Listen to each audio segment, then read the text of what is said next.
The controversial marina that could bring the super yachts of the super rich to Waiheke Island. A lot of rich people over on Waiheke Island now. By golly, that demographic's changing. But the proposal has not only divided Waihekeans, but prompted a challenge to the Environment Court. The 186th berth marina, complete with floating car park and yacht club at Kennedy Point, has been granted consent by the Auckland Council. But the group Save Kennedy Point says the marina is elitist and would ruin the quiet little bay. Rowan Quinn took a visit to the island. I enjoy it out here, you know, and I spend a lot of time out here, and just beyond here is where I go fishing, and I do quite well, and it's a really nice spot for people to come and enjoy, and it's one of the most idyllic spots on the whole island. It never chops up rough, and yeah, really nice for locals to enjoy, and I think locals are really going to miss out. Bill Baldwin's about to take the dinghy back to his small yacht at Kennedy Point Bay. He regularly moors here, sleeping among the gentle waves smack bang where the marina is proposed. He's not into it for plenty of reasons. Just up and down here, I see a lot of little blue penguins, and I can't see them sticking around after construction.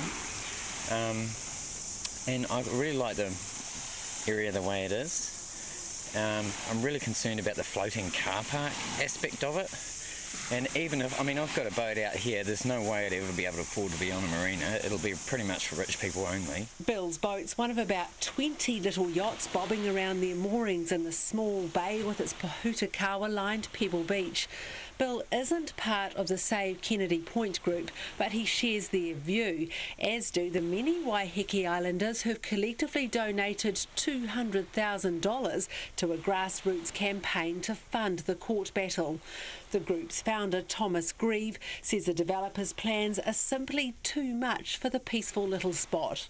We're looking at a floating car park with up to 72 cars, where also there'll be two-storey buildings, a supposed plaza where people will be able to hop off and swim, much like you can do at the moment off the beach.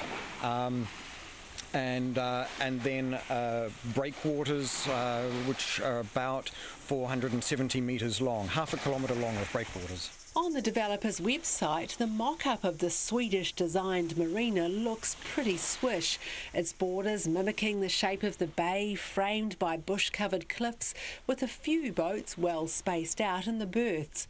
But don't be fooled, says Save Kennedy Point's legal officer, Sebastian Cassie. What they want to do is take up about almost 8 hectares of our beautiful bay.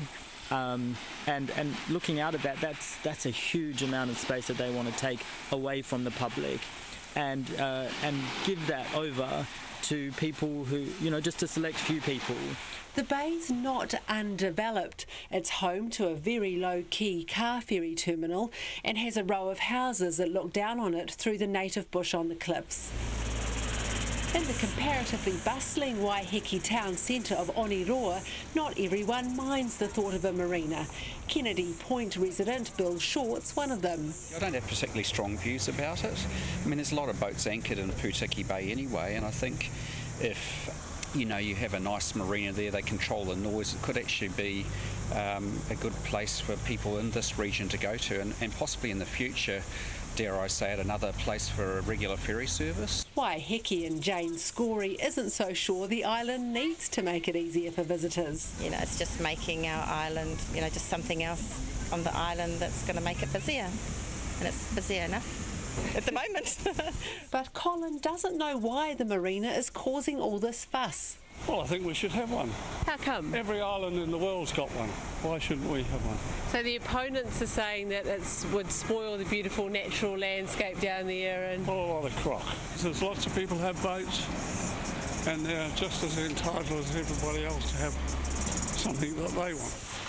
Save Kennedy Point's Sebastian Cassie says this Monday's court battle is a David and Goliath one. We're a lot of Davids against a Goliath who I hope halfway through the trial will kind of have a big gulp in his throat and go, goodness, you know, they're not hippies, they're not people who don't want progress, they're just people who really care about what's important.